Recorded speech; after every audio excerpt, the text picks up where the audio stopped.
दोस्तों, बकरी पालन में बहुत सारे लोग आ जाते हैं, लेकिन अगर आप थोड़ा सा देखेंगे, समझेंगे तो आप पाएंगे कि 1 साल 1.5 साल बाद वो फार्म बंद हो जाता है।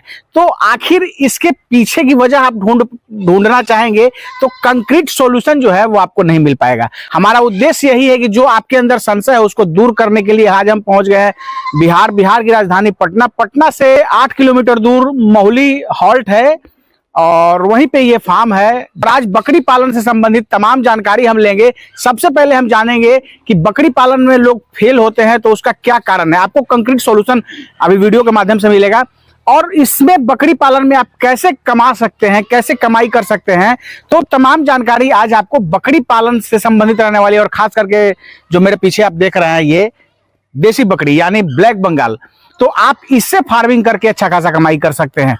तो आइए दोस्तों, देर न करते हुए वीडियो शुरू करते हैं। सर, हमारे चैनल पे आपका स्वागत है। आपका भी बहुत बहुत स्वागत है आशुतोष बाबू। काफी दिन हो गए सर, तो हम सोचे कि चलिए, और आप फार्म भी अपना दूसरी जगह शिफ्ट कर लिए हैं। जी हाँ। तो आपके पास सर काफी अनुभव है, 20-25 वर्षों का बकरी पालन में अनुभव है। और आज हमारे पास भी बहुत सारा कमेंट आता है तो मैं उसका जवाब नहीं दे पाता हूँ। कुछ लोग ऐसे होते हैं कि कोई वीडियो पर, पर्टिकुलर वीडियो पे कहते हैं कि भाई इस फार्म का दोबारा वीडियो चाहिए, और वो जब पता करते हैं तो पता चलता है कि फार्म वो बंद हो जाता है। तो आज बहुत कुछ सर हम बकरी पालन में आपसे जानने के लिए आपके पास आए हैं। तो सबसे पहले ये बताइए कि बकरी पालन लोग करते हैं लेकिन उसमें बहुत सारे लोग फेल भी हो जाते हैं, तो उसका क्या कारण है? एक कंक्रीट सॉल्यूशन हमारे दर्शकों को बताइए।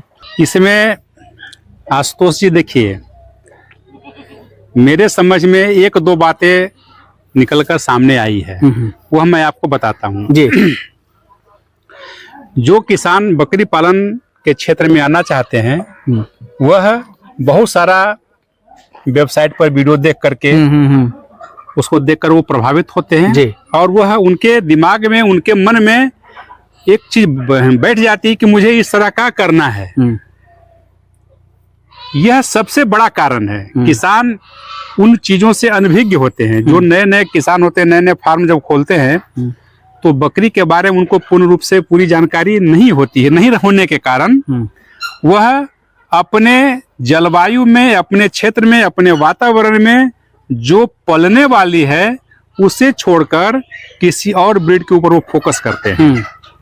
जो उसको लेकर तो आ जाते हैं, शुरुआत में लेकर आने में भी कोई कठिनाई नहीं होती है। फार्म के अंदर रख लेने के बाद कुछ दिनों तक उनके जेब में जब तक के पैसे होते हैं तब तक उसको अच्छे खासे वो मेंटेन करते हैं। चूंकि बाहर की नस्ल है, वहाँ आने के बाद उसको मेंटेनेंस में थोड़ा सा अधिक कॉस्ट लगता है। लेकिन ये कॉस्ट 1 महीना 2 महीना चले तो ठीक है, लेकिन यदि ये कंटिन्यू होता है तो 4 महीने के बाद उनका पॉकेट जब जवाब देना शुरू कर देता है तब वो बकरी फार्म धीरे धीरे बंद की कगार पर वो चली जाती है। पहला कारण ये है। दूसरा कारण उनको जानकारी की कमी है। या तो आप किसी फैकल्टी से, किसी एक्सपर्ट से, किसी विशेषज्ञ से तकनीकी रूप से जो सक्षम है या जो फार्म चल रहा है, आप वहां पर पहले विजिट करें। विजिट करने के बाद उसके मूल तथ्य जो है, उसकी जानकारी है, उसको आप प्राप्त कर लें। उसके बाद आपके क्षेत्र में, आपके स्थान पर जो नस्ल अधिक फले फूले, आप उनका पालन करेंगे तो आप कभी भी नुकसान में नहीं जाएंगे। अब तीसरी बात यह है कि बकरी पालन से इनकम वो थोड़ा लेट से निकलता है। अब आप कोई भी व्यवसाय करते हैं तो आज आप दुकान खोले तो जो भी है, आप 50 रुपए का बिक्री हो या 200 का बिक्री हो, 2000 का बिक्री हो, यदि प्रतिदिन होता जाता है तो किसान या दुकानदार अंदर से मोटिवेशन मिलता है। हाँ, खुश होते हैं, भीतर से वो प्रफुल्लित हो जाते हैं। लेकिन यह एक ऐसा बकरी पालन, यह एक ऐसा व्यवसाय है कि इसका इनकम आपको निकलता है 1 साल के बाद। अब किसान 1 साल तक इसको भरण पोषण करने में सक्षम कितना होते हैं वो खुद ही जानते हैं। जो व्यक्ति सक्षम होते हैं, जो किसान सक्षम होते हैं, वह चला लेते हैं। जो सक्षम नहीं होते वो 4 महीना 6 महीने के बाद उसको बंद कर देते हैं। तो ये भी कारण देखने को मिला है। इसमें क्यों नुकसान लोगों को उठाना पड़ता है, ये आपने कारण बताया। अब इससे कैसे बचा जाए, बकरी पालन में लोग कैसे कमाई करें, इसके बारे में बताइए सर। किसान बंधु, उनको मूल मंत्र मैं शुरू से बताते आ रहा हूँ कि बकरी पालन को समेकित पशुपालन के तहत करिए। बकरी पालन की 3 पद्धतियां देखने को मिली है जी। परंपरागत पद्धति, अर्धसघन पद्धति और सघन पद्धति। इसी पद्धति पर लोग बकरी पालन कर रहे हैं, लेकिन इसमें कुछ सुधार संशोधन करने की आवश्यकता है। संशोधन इसमें यह हुआ कि बकरी पालन के साथ साथ समेकित बकरी पालन करना।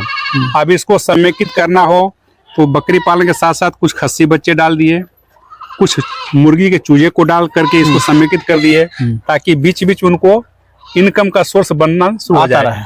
अब इसके साथ साथ एक और चीज को पहलू उभर करके सामने आ गया है कि व्यावसायिक बकरी पालन करना चाहिए। आप बकरी पालन कौन सा कर रहे हैं? तो व्यावसायिक बकरी पालन कर रहे हैं। व्यावसायिक बकरी पालन का मतलब हो गया बकरी को खरीद और बिक्री करना।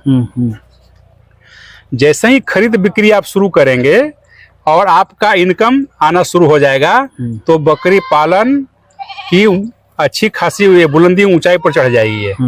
ये अच्छी खासी ऊंचाई पर चढ़ जाएगी। इसको आप दूर तक लेकर जा सकते हैं। जब तक इसको व्यवसायीकरण नहीं करेंगे तो आप इसके नीचे की ओर चले जाएंगे। तो किसान को फैसला करना है।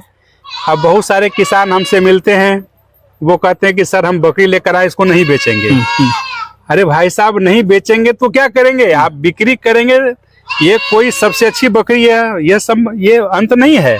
एक से एक बकरियां आती है, एक से एक नस्लें आती है। आप उनको लाइए, उनको पालिए। जरूरतमंद जो किसान हमारे से संपर्क करते हैं वो कि उनको चाहिए, उनको जरूरत है, तो उनसे हमें अपना मुनाफा लेकर उनको दे दीजिए। आपके पास संसाधन है, सोर्स है, जानकारी है, आप पुनः फिर उसको जाकर के लेकर आ सकते हैं। जो व्यक्ति वहां तक नहीं जा सकते हैं उनको आप दे दीजिए, उपलब्ध करा दीजिए। बिल्कुल। इस माध्यम से यदि या इस व्यवहार के साथ, इस सोच के साथ बकरी पालन किसान करेंगे तो बकरी पालन कभी भी फेल होने का नहीं है। बिल्कुल। बकरी ही एक ऐसा व्यवसाय है आशुतोष जी कि बगैर खर्चे का भी आप इसको पालन कर सकते हैं। बिल्कुल। बकरी ही एक ऐसा व्यवसाय है कि बगैर पूंजी का भी ये खड़ा हो जाती है। बिल्कुल। अभी एक मैं आपको उदाहरण देता हूँ। हमारे यहाँ पर क्षेत्र में इस जगह पर 5-7 जो लड़के हैं जो गरीब घर से आते हैं, लेकिन वो मेहनती हैं। उनके पास बगैर 1 रुपया लगाए हुए उन्होंने आज 20-20, 25-25 बकरी का फार्म चला रहे हैं।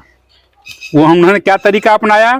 तो कुछ नहीं साहब, उन्होंने संपर्क किया, फार्मर से संपर्क किया, और जैसे ही फेस्टिवल आता है तो उनके यहाँ से बकरी खस्सी बकरा को लेकर के क्रेडिट पर लेकर के बाजार में जाकर उनको बेच कर आया, और उनसे जो तय हुआ वो उनको पैसा दे दिया, बाकी मुनाफा का पैसा उनके पास बचा, उस पैसे से उसने बकरी खरीद लिया।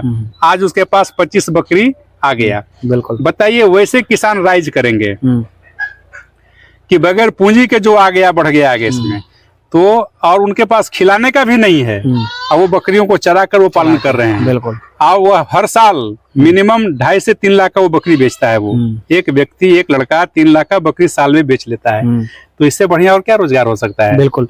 तो आप समझ सकते हैं कि बिना पूंजी के और फीडिंग कॉस्ट पे जो सबसे ज्यादा आप लोग कमेंट करते हैं, तो 0 फीडिंग कॉस्ट पे पाल लेते हैं और सालाना जो है 2.5 से 3 लाख का प्रॉफिट कर रहे हैं। तो बहुत बड़ी बात है।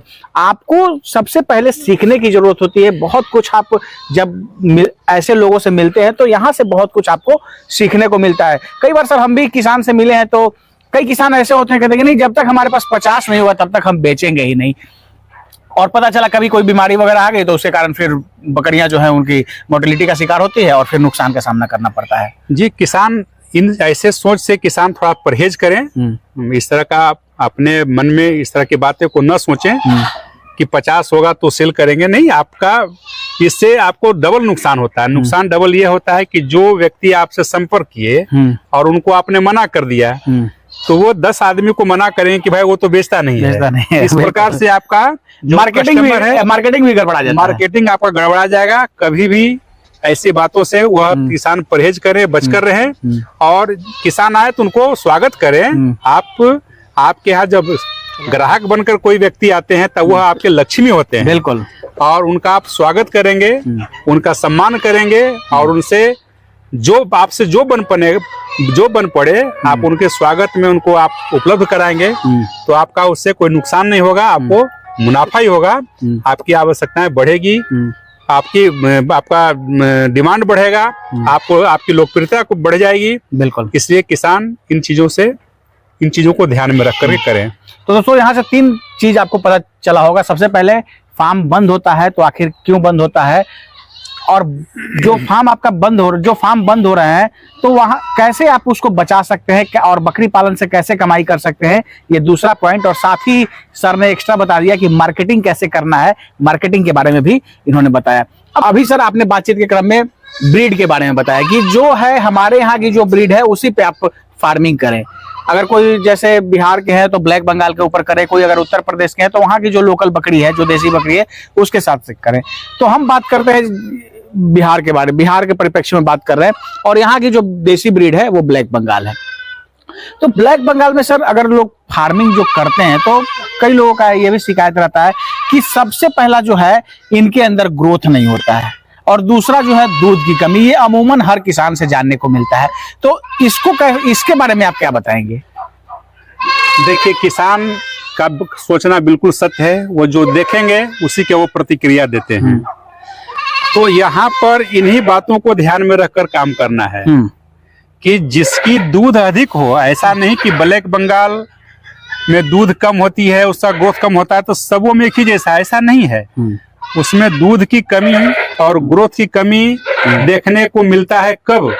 जब वह बकरियां इनब्रीडिंग की हुई रहती है, यानी कि ग्रेडिंग अप किया हुआ जो बकरी, यानी कि उसी अच्छे से संवर्धन नहीं होने के कारण बकरियों में इनब्रीडिंग की समस्या के कारण उसका ग्रोथ प्रभावित होता है, और उसमें उसका उत्पादन, ग्रोथ और उत्पादन दोनों प्रभावित होते हैं।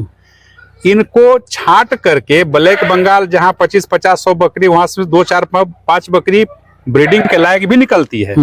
ऐसा नहीं कि सब का सब है। उन्हीं 2-4-5% को छांट करके आपको कलेक्ट करना होता है। उन्हीं से कलेक्शन लेकर हमारे यहाँ भी कलेक्शन भी होते हैं, हमारे यहाँ से भी आते हैं। आप हमारे यहाँ भी बकरियों को देख सकते हैं। तो उसका कद, काठी, फीचर सारा मिलना चाहिए। उन बकरियों को आप कम संख्या में 5-10 के संख्या में लेकर आएंगे, उसको अच्छे नस्ल के बकरे से, उन्हें उसी नस्ल के ऊंचे कद काठी के बकरे से ग्रेडिंग अप कराएंगे, संवर्धन कराएंगे, और जो बच्चे आपके फार्म में उत्पादन होंगे वही आपकी जेन्युइन बकरी कहलाएगी। आप उसी को आगे बढ़ाकर लेकर जाएंगे, तभी जाकर आपका बकरी पालन व्यवसाय में आप सफल होंगे। शुरुआती आप व्यवसायीकरण करेंगे, उसके बाद उत्पादन करेंगे, विपणन तब उत्पादन। पहले विपणन करके बकरियों को पालन करने भर धन अर्जित करना होगा। उसके बाद आप बकरी पालन करके जब उत्पादन करेंगे तो उत्पादन किए हुए बकरी में से बच्चों को छांट कर पेरेंट स्टॉक बनाना होगा। तब आप व्यवसाय, इस बकरी पालन के व्यवसाय को आप उसके मर्म को जान पाएंगे, असली भीतर के जड़ को समझ पाएंगे। तो यह करना होगा किसानों को। सर जैसे जो लोग नए हैं और बकरी पालन करने की सोच रहे हैं, तो बकरी पालन करने की जो योजना बना रहे हैं हमारे भाई, उनके लिए सहूलियत के लिए मैं ये सवाल आपसे कर रहा हूँ कि अगर बकरी पालन की शुरुआत करें तो कैसे उनको करना है, और शुरुआत में किन किन बातों का ध्यान रखना है? देखिए, सबसे प्रथम तो जो बकरी पालन करते हैं, तो जहाँ पर जो भी फार्म चल रहा हो, जो भी इसके तकनीकी विशेषज्ञ हो, किसान उनसे पहले सलाह ले, परामर्श करे, बहुत ही आवश्यक है। बगैर जानकारी लिए, प्राप्त किए हुए किसान बकरी पालन के क्षेत्र में आ जाते हैं, वह नुकसान ही नुकसान करते हैं। बकरियों का भी नुकसान होता है, इससे हमारे पेरेंट स्टॉक का भी नुकसान होता है। जिस भी बकरी को लेकर आए, आपने लेकर आया 25, 10, 20, 25, 50 के संख्या में बकरी लेकर आए, 200-500 की संख्या में किसान आए, तो बकरियों की एक अच्छी खासी संख्या को आपने नष्ट कर दिया।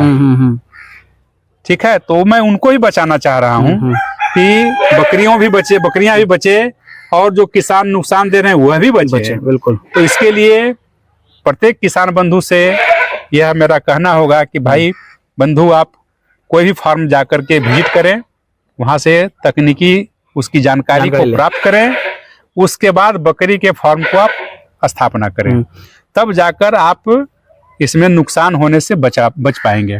शुरुआत सर अगर बकरी पालन की करें तो कितने जानवरों से करना चाहिए उनको? देखिए, शुरुआत के लिए 10, 15, 20 जानवर बहुत होता है। शुरुआती किसान के लिए जो अधिक संख्या में करना चाहते हैं, जो बड़े संख्या में करना चाहते हैं, उनके लिए 20 मैं कहता हूँ। और जो छोटे संख्या में करना चाहते हैं उनके लिए 8 से 10 की संख्या में भी पर्याप्त है। बकरी को खरीद कर लाना आशुतोष जी बहुत बड़ी बात नहीं है। मैं पहले ही बताया हूं कि बकरी के बच्चों को उत्पादन करना बहुत बड़ा बात होता है। उत्पादन करके आप जो बकरी बनाएंगे उसका मुकाबला कितना भी अच्छा बकरी खरीद कर लेकर आए वो दोनों में अंतर होगा। बिल्कुल सर, अभी आपने बातचीत के क्रम में बताया कि जैसे कोई बकरी पालन करते हैं ब्लैक बंगाल से, तो उसकी थोड़ी क्वालिटी देख के और वैसे बकरियों के साथ वो फार्मिंग की शुरुआत करें। तो आपसे हम जानना चाहेंगे कि जो अगर क्या क्या क्वालिटी होनी चाहिए, कैसे देखना है उनको बकरियों को कि ये ऐसे होना चाहिए, ऐसे होना चाहिए, तब वो खरीद के लाएं। देखिए, बकरी मैं शुरू से बताया हूं कि बकरी पालन, बकरी जब भी आप परचेज करें 2 साल से कम उम्र का नहीं हो। 2 साल से अधिक उम्र के होने से, यानी कि उसमें परिपक्वता जब तक के नहीं आए तब तक उसका उत्पादन अच्छे से नहीं आता है। अब आप छोटा पेड़ से फल कितना लेंगे, उसमें से बहुत ज्यादा फल की आशा नहीं कर सकते हैं आप। लेकिन यदि वो पेड़ जब प्रौढ़ हो जाए, वो बड़ा हो जाए, तब उसमें भरपूर फल भी मिलेगा और फल की क्वालिटी भी अच्छी आएगी। तो इन दोनों के लिए किसान 2 साल से ऊपर उम्र के बकरियों को चयन करें और ज्यादा नहीं 10-12 बकरियां अपने फार्म से शुरुआत करके देखें। वो इन बकरियां एक बार में 2 से 3 बच्चे का उत्पादन करती है। ठीक है, 10 बकरी लाएंगे तो 3 महीने के अंदर उनके पास 40 हो जाएगा और अगले 8 महीने के बाद उनके पास लगभग 70-75 की संख्या में चली जाएंगी। तो 1 साल के अंदर अंदर आपने 10 से शुरुआत किया और 70 की संख्या में पहुंच गए 1 साल के अंदर अंदर। तो इससे बेहतर और क्या हो सकता है। बिल्कुल। और जो कहते हैं कि नहीं मुझे 50 की संख्या में छोटे छोटे चाहिए, तो छोटे छोटे आप ले आएंगे 50, तो 1 साल के अंदर हो जाएगा 20। बिल्कुल। और आप लेकर आएंगे 10 बड़े बड़े उसी खर्चे में, उसी पैसे में, तो 1 साल के अंदर हो जाएगा ये 70। बिल्कुल। किसान को इस बात पर फैसला करना है कि उनको क्या चाहिए, बिल्कुल, घटाना है या बढ़ाना है। तो उन्होंने जो जानकारी लिया है, जैसे प्राप्त किया है, उसके माध्यम से वो चयन करते हैं। थोड़ा किसान इनको समझ कर करे तो ज्यादा अच्छा होगा, यह मेरा मानना है। सर, हम कई फार्म में जाते हैं तो कुछ फार्म में तो हम देखते हैं, अभी हाल फिलहाल में हम पाली के पास गए हुए थे एक फार्म में, तो किसान के पास ज्यादा अनुभव नहीं था और वो बकरी पालन के लिए काफी, चूंकि यूट्यूब को देख के भी लोग बहुत सारे दिग्भ्रमित हो जाते हैं और उनका मन पूरा बन गया और बिना जानकारी लिए हुए शुरू में ही जो है फार्म के ऊपर 8 से 10 लाख रुपए उन्होंने कंस्ट्रक्शन के ऊपर खर्च कर दिए। और बाद में जब हम उनसे मिले, वीडियो भी उनका हमने बनाया अपने चैनल पे, तो बाद में उनको अपनी गलती का एहसास हुआ जब और जानकारी वो लिए। तो कहीं ना कहीं किसान ऐसी गलती भी करते हैं। बिल्कुल बिल्कुल बिल्कुल करते हैं। इन्हीं सब चीजों से उनको बचने की मैं सलाह दे रहा हूँ कि किसान जो पूर्व में जो कोई भी फार्मर है जो गलती कर चुके हैं, उनसे जब सलाह लेंगे तो वैसा गलती न करें, अगले को बचाएंगे उनसे। ठीक है, मैं भी किया तो मेरे से भी बहुत सारी गलतियां हुई है, शुरुआत में हुई, तो उनसे बचाव करने के लिए तो आज सारा मैं बता रहा हूँ किसानों की आप इन सब चीजों से परहेज करें। ऐसा करने से नुकसान हो जाएगा, तो उनसे बचा जा सकता है। उस अनुभव का वो लाभ उठाए तो ज्यादा अच्छा, मुझे भी खुशी मिलेगी। करे एक सामान्य तौर पे तो आज ट्रेंड में है क्रॉस ब्रीड। बहुत सारे लोग जो है अगर ब्लैक बंगाल ही पाले हुए हैं तो वो जो ब्रीडर के तौर पे जो है वो दूसरे नस्ल का, जो हाइब्रिड नस्ल का है, उसका अपने फार्मिंग मॉडल में उसको रखते हैं और उसका इस्तेमाल करते हैं। तो आपका क्या मानना है, प्योर ब्रीड पे फार्मिंग करनी चाहिए या क्रॉस ब्रीड पे करना चाहिए? क्या एक सही सुझाव आप देंगे? देखिए आशुतोष बाबू, किसान को इन बातों को ध्यान में रखना होगा। यहाँ पर 2 बातें हो रही है। क्रॉस ब्रीड करने का मतलब हो गया कि फिर उसको जो उसमें मेल और फीमेल दोनों आएंगे, तो उनको हम आगे ब्रीडिंग के काम में नहीं लगाना है। यदि ऐसा बाजार में इस तरह का डिमांड हो कि सिर्फ हमारे यहाँ जैसे अभी मटन का रेट बहुत हाई हो गया है, तो हमारे यहाँ ब्लैक बंगाल बकरियों को क्रॉस कराकर वो बेचते हैं तो उनको मुनाफा हो जाता है। लेकिन उनके फार्म में यदि उसको स्टेबल करना चाहें, उसको और बढ़ाना चाहें, तो उसमें शुद्ध नस्ल की जब आवश्यकता होगी तो कहाँ से आएंगे? तो जैसे ही शुद्ध नस्ल जब नहीं आएंगे तो क्रॉस ब्रीड को ब्रीडिंग के लिए जब दिया जाएगा तो ब्रीडिंग वाले जो किसान होते हैं उसमें वो कॉस्ट नहीं देंगे।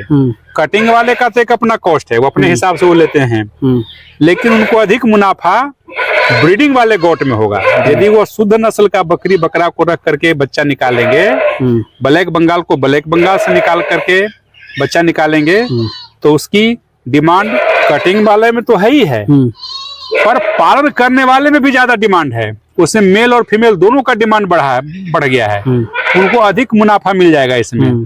तो किसान के मन में, किसान के सोच में एक ही बातें होती है कि इसको बाजार में मीट के लिए ही बेचना है। इनको बदलाव करने की आवश्यकता है, उन्हें सोच में बदलाव की आवश्यकता है कि आप ब्रीडिंग के लिए भी गोट को तैयार कर सकते हैं। बिल्कुल, और कटिंग से ज्यादा रेट में आप कटिंग से ज्यादा रेट में आप बकरियों को बेच सकते हैं। कटिंग वाला आपको फेस्टिवल में अधिक कीमत दे सकता है, लेकिन प्रायः दिनों में ब्रीडिंग वाला जो गोट है वो सब दिन कीमत अधिक देगा। बिल्कुल, कटिंग की अपेक्षा कटिंग वाले की अपेक्षा ब्रीडिंग वाला जो गोट होगा वो कीमत अधिक देता है। बिल्कुल। अभी सर बातचीत के क्रम में आपने एक एग्जांपल दिया जो यहीं आसपास के कुछ बच्चों के बारे में जो आज फार्मिंग कर रहे हैं और बिना पूंजी लगाए अच्छा खासा कमाई कर रहे हैं। लेकिन एक चीज सर उसमें ये एक समस्या है, जैसे आज हर लोगों के पास सर इतना जमीन नहीं है, या मान लीजिए जो शहरी इलाके में बकरी पालन करना चाहें तो उनके पास इतना समय नहीं है या भूमि भी उपलब्ध नहीं है कि वो चराएं। तो उनकी सहूलियत के लिए एक सवाल मेरा पूछना बनता है कि अगर जैसे मान लीजिए कि कोई अगर फार्मिंग करे तो फीडिंग कॉस्ट पे कैसे वो कंट्रोल करे, फीडिंग कॉस्ट पे क्या उनको ध्यान देना है जिससे ज्यादा खर्च ना आए। देखिए आशुतोष जी, बकरी पालन का व्यवसाय में बकरी को खिलाने पर जो खर्च होता है तो उसमें बहुत सारा सिस्टम आ गया है।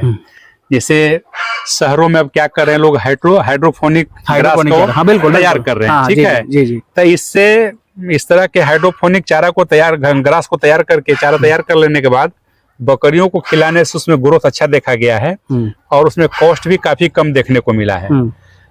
इन चारा पर शहरी व्यवस्था में खस्सी का पालन वो करेंगे, बकरे का पालन करेंगे तो उनको अधिक मुनाफा होगा बकरी के बनस्पत। बकरी उसमें उसके अगेंस्ट बकरी को 5 से 10% की बकरी को रखें जी, और ज्यादा संख्या वो मेल खस्सी को रखें, जो कि हर एक 6 महीने के बाद कोई ना कोई एक बड़ा फेस्टिवल आता है उसमें वो निकाल करके मुनाफा कमा सकते हैं। वो कम खर्च में अधिक मुनाफा का एक बढ़िया सोर्स निकल कर आया है। जी जी। बकरी पालन, बकरी को आप बांध करके इसको फीडिंग कराएंगे, स्टॉल फीड पर इसको पालन करेंगे तो बकरियां तो सेहतमंद हो जाएगी, लेकिन उसका उत्पादन सेहतमंद नहीं होगा। इस पर फर्क पड़ता है। बिल्कुल। इसलिए किसान को वहां पर यह लॉस के सौदा देखने को मिला है कि बकरी को मैंने जो खिलाया इससे जितना उत्पादन चाहिए उस हिसाब से नहीं मिला। तो इसको स्वस्थ रखने के लिए, इससे अधिक उत्पादन के लिए इसको चारागाह पर एक्सरसाइज के लिए, चरने के लिए, घूमने टहलने के लिए छोड़ना जरूरी होता है। ऐसा नहीं करने से इसके सीधा उत्पादन पर असर पड़ता है। बहुत बहुत धन्यवाद सर आपका जानकारी देने के लिए और समय देने के लिए। जी, आपका भी बहुत बहुत धन्यवाद आशुतोष जी, और अभी के सभी दर्शकों का भी। जी दोस्तों, ये है विपिन सर और सर का फार्म है स्वास्तिक गॉट फार्म, जो कि काफी प्रचलित है और काफी अनुभव सर के पास है। और जब भी हम आते हैं तो बहुत कुछ यहाँ से हमको भी सीखने को मिलता है, हमारे दर्शक को भी सीखने को मिलता है। तो इसीलिए समय समय पे जो है हम सर के पास आते रहते हैं। हालांकि अभी अंतराल कुछ ज्यादा बड़ा हो गया, लेकिन अब आने वाले समय में हम सर से मिलते रहेंगे और आपके लिए ऐसे ही जानकारी इकट्ठा करते रहेंगे। दोस्तों, आशा ये वीडियो आप सब काफी पसंद आई होगी। आपकी सहूलियत के लिए मैंने सर का नंबर दे दिया है। अगर आप बकरी पालन से संबंधित किसी तरह की जानकारी लेना चाहते हैं तो आप कॉन्टेक्ट कर सकते हैं। अगर नियर बाई एरिया में है, पटना के आसपास के हैं, तो आप आकर सर से मिल भी सकते हैं। इस वीडियो को अगर आप फेसबुक या इंस्टा के पेज पे देख रहे हैं तो पेज को फॉलो कर लीजिएगा। अगर यूट्यूब चैनल पे देख रहे हैं तो चैनल को सब्सक्राइब कीजिए।